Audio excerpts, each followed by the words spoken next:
रामायण प्रश्न. रावणपुत्र इंद्रजितचा वध कोणी केला होता? लक्ष्मण, राम, हनुमान, सुग्रीव. उत्तर जाणून घेण्यासाठी व्हिडिओ शेवटपर्यंत बघा. महाभारत प्रश्न.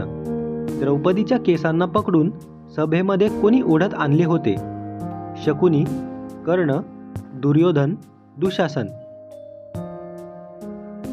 या प्रश्नांची उत्तरे आहेत रामायण लक्ष्मण, महाभारत दुशासन. रामायण प्रश्न. रावणपुत्र इंद्रजितचा वध कोणी केला होता? लक्ष्मण, राम, हनुमान, सुग्रीव. उत्तर जाणून घेण्यासाठी व्हिडिओ शेवटपर्यंत बघा. महाभारत प्रश्न. द्रौपदीच्या केसांना पकडून सभेमध्ये कोणी ओढत आणले होते? शकुनी, कर्ण, दुर्योधन, दुशासन.